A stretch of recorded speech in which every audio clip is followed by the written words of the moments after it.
When a young Chinese woman returns home after living in Europe, she finds herself grappling with a stark contrast between the lifestyles and societal norms she has grown accustomed to and the reality she now faces in her homeland.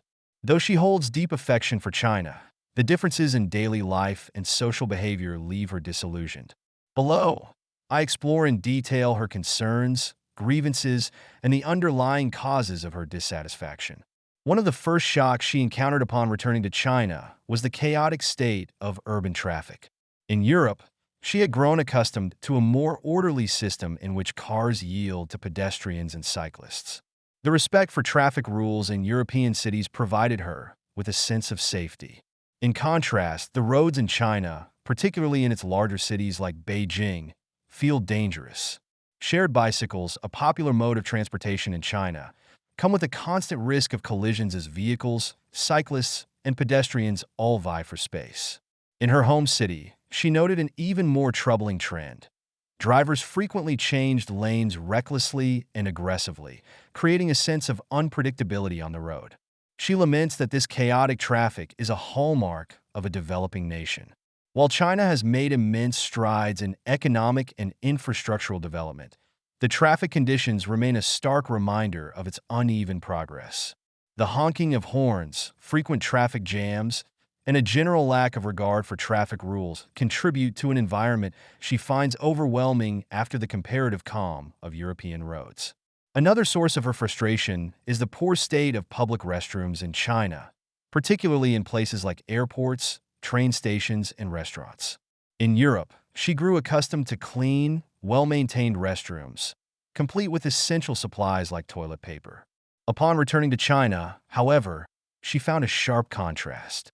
Most public restrooms in China, especially those in lower-tier cities and even in places like Beijing's airport, were unhygienic and lacked basic amenities such as toilet paper.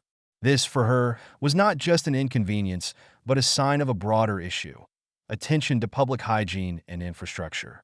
She questions why such a basic public service is so poorly maintained, despite China's abundance of human resources. To her, this disparity between outward appearances, gleaming malls and modern infrastructure, and the less visible issues like restroom hygiene, reflects a focus on surface-level development rather than true progress. Despite her frustrations with some aspects of daily life in China, she acknowledges that there are significant advantages, particularly when it comes to food. The variety of cuisine available in China far surpasses that of Europe, and she deeply appreciates the fast and efficient service she encounters in Chinese restaurants. Whether dining in or ordering delivery, the ease and speed with which food is prepared and served is something she finds unparalleled. In Europe, she notes, restaurant service is much slower, and there are far more restrictions. For instance, bringing outside drinks into a restaurant is frowned upon, whereas in China, it is common to see customers enjoy their meals while sipping their favorite bubble tea. However, she is also aware that this convenience comes at a cost. The rapid speed of food delivery and restaurant service is often a result of the heavy labor demands placed on workers. While she benefits from this system, she cannot ignore the exploitative nature of such convenience, making her enjoyment bittersweet. In her time living in Europe, she became accustomed to small acts of courtesy, such as saying thank you to service workers and exchanging smiles with strangers. These simple gestures of respect and kindness became a normal part of her daily life. However, upon returning to China, she observed that such interactions are rare.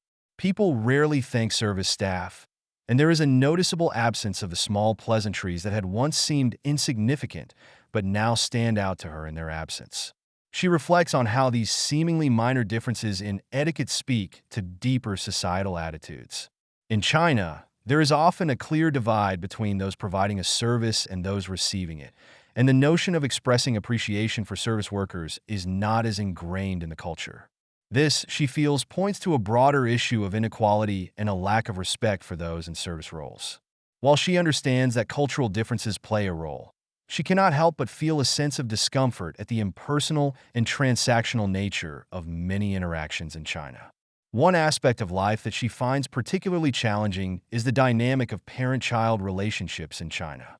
While she acknowledges that East Asian family structures are often characterized by strong parental control and a lack of personal boundaries, she has also noticed a gradual shift. As she has matured, she has observed her own parents becoming more open to her perspectives and ideas. Although they may not fully understand or agree with her, they are more willing to listen and engage in dialogue than they once were. This slow but noticeable progress gives her hope, but she recognizes that many young people in China still struggle under the weight of traditional family expectations.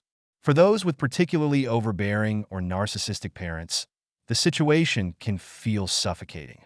She advocates for clear boundaries and open communication as essential to fostering healthier parent-child relationships, but she acknowledges that this is a difficult cultural shift to achieve. Finally, she reflects on the overall quality of life in China, particularly when it comes to social and intellectual engagement. While she enjoys visiting China's major cities, where she feels the general standard of living is higher and the people more sophisticated, she finds her hometown stifling. In smaller cities, the intellectual and social environment is not as stimulating, and she often feels alienated from those around her. Conversations with locals often leave her feeling disconnected, as the values and interests of those in her hometown differ significantly from her own. The divide between her current self and her past life in China becomes more pronounced with each visit. Though she longs for the familiarity of home, she also recognizes that her time abroad has changed her, making it difficult to reintegrate into a society that feels increasingly foreign. The root causes of her discontent. Her dissatisfaction with life in China stems from a complex mix of cultural, social, and personal factors. Living in Europe exposed her to different ways of life, fostering new expectations and values. The structured traffic systems, public hygiene standards, respect for service workers, and more egalitarian social relationships in Europe have influenced her perception of what a developed society should be. Returning to China, she is confronted with a reality that, in many ways, does not meet these standards. At the heart of her discontent is the tension between rapid economic progress and the slower pace of social change. While China has transformed itself into a global economic powerhouse, aspects of daily life, such as traffic safety, public services, and social etiquette, have not evolved at the same pace. For her, these issues represent a disconnect between the country's outward image of modernity and the lived reality of its citizens. Moreover, her personal growth during her time abroad has created a gap between her own values and the cultural norms she encounters at home. Ultimately, her complaints are not just about the inconveniences of life in China, but about the deeper societal and cultural challenges that the country faces as it continues to modernize. Her story is one of many, reflecting the experiences of a generation of young Chinese who, having lived abroad, return to a homeland that both comforts and confounds them.